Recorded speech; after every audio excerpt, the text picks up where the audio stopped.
Good afternoon and welcome to this local government edition, special edition of the Midday News. We also want to say a special welcome to our viewers on onespotmedia.com, on TVJ International in the Cayman Islands, on Instagram, and to those of you watching on YouTube. Thanks for joining us. I'm Herman Green. We begin our coverage in St. Thomas. Both political parties have been campaigning vigorously there. Will this translate to votes? We now join our reporter, Romardo Lyons, with the latest. Romardo, what do you have for us? Stand by. Thanks, Herman. It's been a very easygoing day here in St. Thomas for the most part. I've been to several divisions, and what I've been seeing is just a few people coming out, pockets of supporters here and there. But I must say, though, that there's a lot of talk on the ground in the Landoway division. Why? That's because in the 2016 local government election, it was nail-biting until the very end. Only 10 votes decided victory. The Jamaica Labour Party received 1,151 votes, and the People's National Party 1,161. 10 votes decided who won that division. Now, I must also add that the candidates for this year are the JLP's Andrea Patience and the PNP's Edwin Marr. Now, I had the opportunity to speak with Mr. Marr earlier. He's not here with us physically because he's now making his way here to cast his vote. But I had a conversation with him over the phone, and this is what he had to say.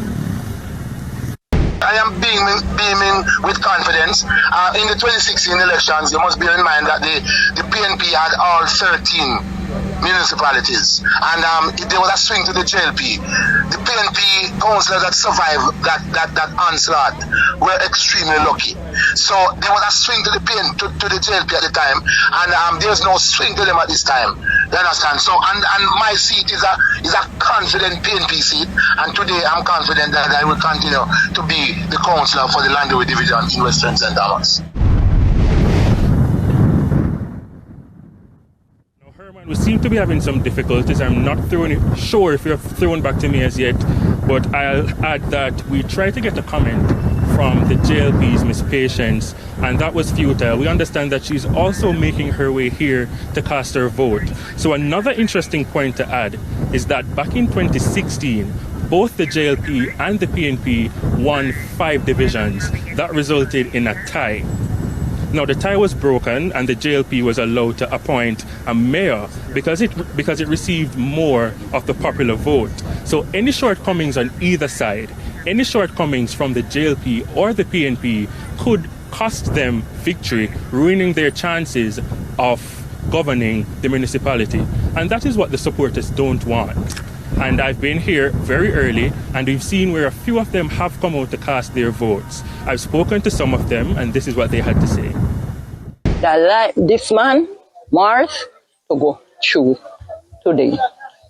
Later on when they signal, I shall see name at the top, and I shall show power. She deserves it because she help the community, she give a lot of people work. She have a whole heap of chance to do it, man, because she militant. And one more thing about it, she loyal. No, we stand. Whether good or bad, we still stand up. Because we die at it. You know? So them can't beat him. No, them can't beat him. A fair time, you see it, for shine, you see it. I should do all heap of things to the young youth them in the area, you see it. So there you have it, Herman. Supporters of both parties confident that their candidate will win. So I'll continue to monitor the situation here in St. Thomas and keep an eye on some other interesting divisions as well. We know that the JLP would have lost 2 of their sitting councillors and would have had to put new people on their tickets in 2022. Lensworth Rawle of the Trinityville division passed, and then in 2023, Joan Spencer of the Seaforth division also passed. So as I said, new people on the tickets, so it will be very interesting to see how things play out in those divisions as well. So Herman, it's back to you in studio for now. All right, thank you very much, Romardo Lyons there in St. Thomas. Now, Prime Minister and leader of the JLP, Andrew Holness, arrived at the Mona School today where he cast his ballot. He arrived there clad in green shirt, along with his wife, Juliet Holness, who is also the Member of Parliament for East Rural St. Andrew. But before he went to vote, we observed that he changed his shirt. We wanted to know why. That govern how we can enter polling stations. There is a rule regarding the display of pictures and other paraphernalia within the context of a polling station. There's some ambiguity as to whether or not a logo or words are allowable, but just for the avoidance of any potential conflict. And Mr. Holness then proceeded to vote sometime after 10 p.m. this morning. But before speaking with journalists, he changed again. He says he is optimistic that the voter turnout will be slightly better than previous years. He also spoke about some of his observations while on the campaign trail. From the campaign, again, not that we didn't know, but the intensity which campaign brings to them would be road and water. If you were to ask me, do people want roads or first and then water, I had a curious but nevertheless profound statement made to me by a voter who, when I asked him which one would you want first, the road or the water. Now, as it relates to the JLP's chances at the polls, this is what Mr. Holness had to say. I'm not detecting any shift in the longitudinal voter attitude. So, based on that, if the worst outcome for the Jamaica Labour Party would be that we retained all the parish councils we currently have. Yes, there are sentiment shifts, and you would see that polling that was done maybe 2 weeks before the announcement or so would have picked up the sentiment shift. But when you get into a campaign where voters have to look at sentiment and look at everything that the government is doing and come to a rational decision, you would notice that the polling has changed.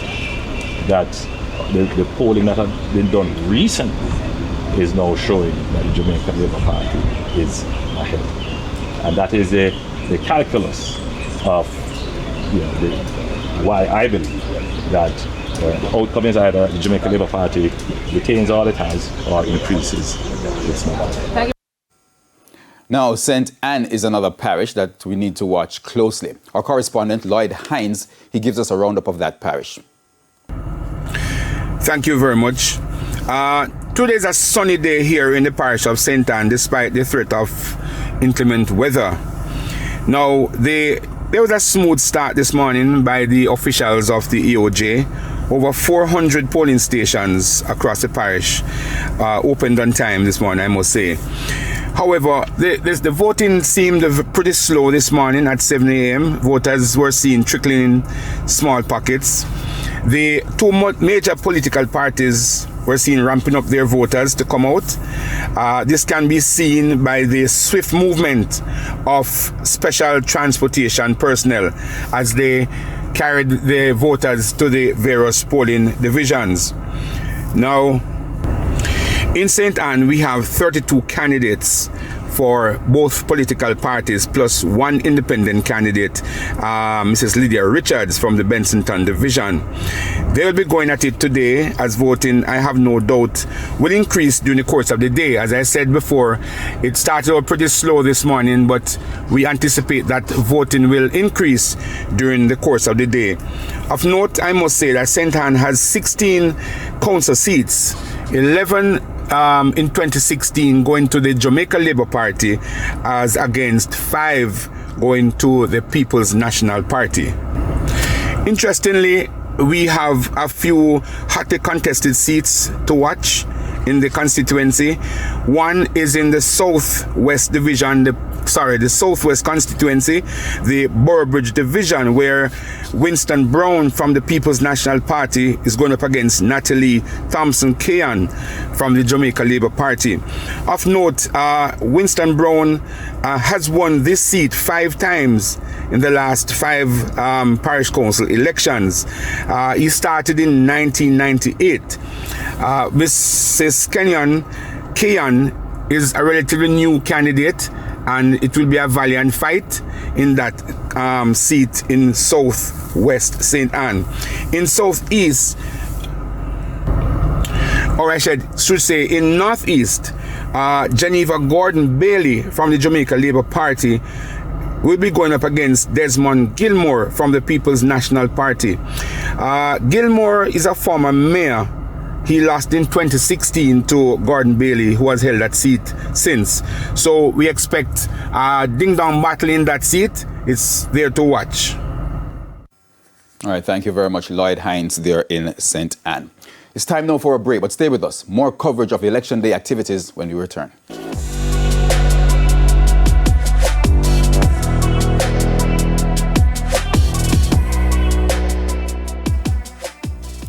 Welcome back to the Midday News for a special coverage of the Vote 24, the local government election. We begin this segment with Anthony Lugg, who is over in Hanover, where candidates there are vying for 7 divisions. Anthony, what do you have for us? Thanks, Herman. So I'm in the town of Lucy here in Hanover, and it's business as usual. In fact, there are more people here than any of the polling stations we visited this morning. Now, I must point out to you that the voter turnout has been extremely low in the parish of Hanover. I've been in eastern Hanover this morning, and now I'm in the west. Now, when I visited the Sandy Bay Primary School earlier this morning, everything was in place. And by 7 o'clock, when the gates opened, the voters started trickling in one by one. However, we're being told that it's still low. Now, this is quite the opposite from what obtained leading up to the election, when party supporters were energized and they were out in their numbers. It's not clear if this will change as the day progresses, but we will be tracking and provide details. Now, why are we watching Hanover exactly? That's because in the last local government elections, the People's National Party won 4 of the 7 divisions. That's because and now the Jamaica Labour Party is looking to take back at least 1 of those divisions. That division for the Jamaica Labour Party is the Riverside division. But I must point out that in 2012, the People's National Party had the Riverside division, but in 2016, the Jamaica Labour Party took that seat from them. Over in eastern Hanover, the People's National Party held the Chester Castle division in 2012, but in 2016, the Jamaica Labour Party took that seat. So it's very interesting to see how things will play out. The Jamaica Labour Party has been campaigning heavily in Riverside, and the People's National Party has been campaigning heavily in the Chester Castle division. Now, it's interesting again to see how things will play out, and we will be here monitoring the developments on the ground and provide details in subsequent newscasts. It's back to you in studio. All right, thank you very much. Our reporter Anthony Lugg there in Hanover. Now, TVJ correspondent for Manchester, he now joins us with an update of what's happening in that parish. Voting has been proceeding smoothly in the polling divisions within the Manchester Central and the Manchester Northwestern divisions that I've visited so far since 7 o'clock this morning, with each voter averaging 4 to 5 minutes to complete the voting process. That process is slowed somewhat only by the need for electors who do not have their new voter IDs to be fingerprinted and to swear or affirm. At Hope Village in the Battleground division of Belfield, the PNP's incumbent Mario Mitchell continues to exude confidence. He believes he can stand on the work he has done in the division and is not daunted by the large crowd of supporters Prime Minister Andrew Holness has been able to pull out in the division. His own party leader, Mark Golding, has been pulling out equally impressive crowds in the PNP stronghold of Belfield. That is the traditional PNP stronghold of Belfield. First time and the youngest candidate in the local government election, 23-year-old Shanil Dixon is even more confident since nomination day, buoyed by the crowds of supporters rallying rallying behind her. Among them, her father, who switched allegiance from the PNP to throw his support behind his daughter. Numbers and campaigning aside, though, both candidates are mindful of the fact that getting the voters out on the day is of paramount importance. And with everything else required of the electoral process, election day workers, security personnel, and so on in place, if the numbers that we've been seeing on both sides of the political divide are translated into votes on the day, then the prospects of a close and exciting contest are certainly on the cards. Courtney Morgan, TVJ News. All right, thank you very much there, Courtney. Now, as I said, our reporters are right across the island. We now go to Portmore, St. Catherine, where Kelisha Williams has been covering what's happening. Kelisha, what do you have for us? Thanks, Herman. I can tell you it's pretty hot here in Portmore, St. Catherine. It's typical of Portmore, but today seems hotter than usual. Right now, I'm at the Caribbean. I'm in Caribbean Estate, where there were some issues this morning in regards to persons not being allowed to vote for a mayor. I was told that persons were given one ballot, which means that they would vote only for a councillor. And as you would know, Portmore is the only municipal corporation in Jamaica where residents directly elect their mayor. So there are two separate ballots for the mayor and for the councillor. But speaking to persons on the ground, I was told that Caribbean Estate is not considered a part of the Portmore Municipal Corporation. So residents will only get one ballot to vote for a councillor. I can tell you that I also voted. I voted at the Greater Portmore High School earlier today, and I was given the option of two ballots. But speaking with both the People's National Party's candidate, Leon Thomas, and the Jamaica Labour Party's candidate, Markland Edwards, they seemed a bit concerned that persons in Caribbean Estate were not given two ballots. I'm going to check on that to get some more information to see whether or not what I'm hearing on the ground here is actually true. So I've been making the rounds, as I said earlier. I went to the Brayton Primary School.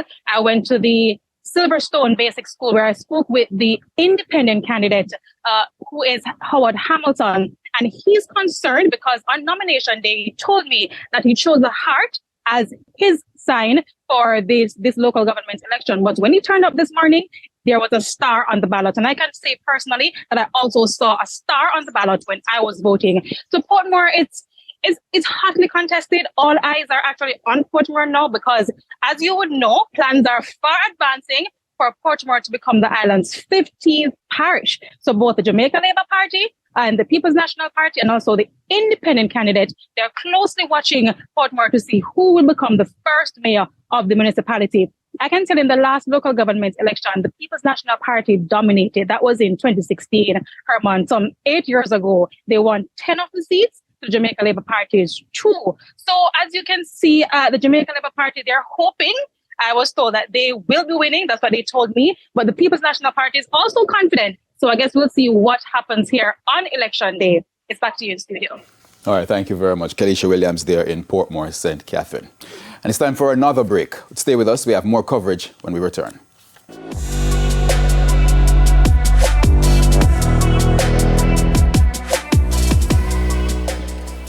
Welcome back to the Midday News as we continue our coverage of Election Day 24, the local government elections. Now, as we said earlier, our reporters are right across the island. We now join Dwayne Anderson. He is in Westmoreland. Dwayne, what do you have for us from that parish? Herman, good afternoon. Good afternoon also to our viewers on TVJ. So just as you were about to come to me, something fresh developed. I'm in Little London at present. I was at the Methodist church, which is being used as a polling station in Little London. And I just interviewed Oliver Reid of the People's National Party. He's running as their candidate in Little London, in the Little London division. When I interviewed him, he said that he just cast his ballot and he noticed while his ballot was being inserted into the box, it was not folded properly. And because it was not folded properly, it was easy for anyone in the vicinity to see who he voted for. Now, obviously, he represents the PNP, so it's not an issue that they see who he voted for. However, this is the catch. He said that if it is that these persons were folding all these ballot papers like this since 7 o'clock this morning, it is a potential issue. Now, obviously, we don't know if all the other ballots have been folded like that, but he said if. Now, this is why it is potentially problematic, because your vote is supposed to be confidential. No one is supposed to know who you voted for. And he's saying that if these people were folding the ballots like that, then they would be able to tell everybody who voted from 7 o'clock voted for. And I've been there since around, say, 9 o'clock. Dozens of persons, potentially hundreds of persons have voted in that division since this morning. Now, he said he's not willing to go as far as to say that is indeed what happened, that everybody's vote was being displayed or able to be seen. However, he's worried because obviously he doesn't want to bring the reputation of the people working for the EOJ in the polling station into disrepute. However, he said that he spoke to them about the issue and showed them the right way to fold it. Now, I asked him if he's going to make complaints to the EOJ about it, and he said that he doesn't want to escalate it to a problem. However, he made sure to tell them the correct way to do it going forward. Because if any of them decide that they're going to go outside and tell, let's say, Jill, who Jack voted for, that's a potential issue. Now, what I did afterwards was I made sure to call the returning officer in charge of Western Westmoreland Division, and he said that a formal report has not yet been made to him about that particular situation. However, he and the parties, they have a good communication line open, and if the PNP wishes to make that report, they can do so about the process they observed. Now, he said that he would, however, speak with the supervisor and the other team members at this particular polling division later, sometime this afternoon, to say that can be addressed. Now, to more interesting but not as dramatic developments here in Westmoreland, Herman, I've been making my rounds from McGill to Sheffield, Little London, and I'm now on my way to Grangeville. And I can tell you, it is election day here in Westmoreland. You know, Westmoreland is bike country, and the bikes are out. They are making it quite easy for the teams to get their voters out. As you know, bikes are sometimes a little faster, and they can navigate the traffic a little bit easier. So they are whisking through the streets, taking voters to and from the respective polling stations. Thankfully, also, I can report that there have been no incidents in terms of crashes with these motorcycles, because they are useful on a day like today to get voters out, but they've been very problematic in the past, especially related to crashes. And as I mentioned Little London earlier, Little London has been problematic. People watching news, they know Little London is problematic with cattle on the road. I've noticed some goats out there on the roadside, but not the larger animals, not the cattle, which have caused at least 3 deaths in the past few months. All right, Dwayne, before you go, Westmoreland is being contested hotly because of basically the JLP wants to take over. Basically, the last time they had 4 of the 14 votes. How does it look now in terms of persons coming into the polling station? Are a lot of voters coming in? Right. So this morning, between 7 and about 11 this morning, it was really slow. 1-1 here and there, short lines. But it's now approaching around midday to 1 o'clock, and this was what they call an election day. Business time. It's getting closer to the 5 o'clock cutoff, so you are now noticing that instead of 1 people, we're now seeing 2 and 3 sets of people coming in groups, and even those that are coming 1-1, you're seeing them coming a lot faster. So people I know, they're working their ground game, PNP, JP, working their ground game to ensure that they bring their... All right, Dwayne, we have to leave it there for now. We are out of time for the midday news. That's where we put a wrap on it, ladies and gentlemen. We will have more coverage throughout the day. We are back at 3 o'clock for more coverage of what's happening across the parish, across the country, for that matter. And after that, we'll also have our post-show, or results show, after 5:30. Join us then. On behalf of the entire team, thank you so much for watching and pleasant viewing.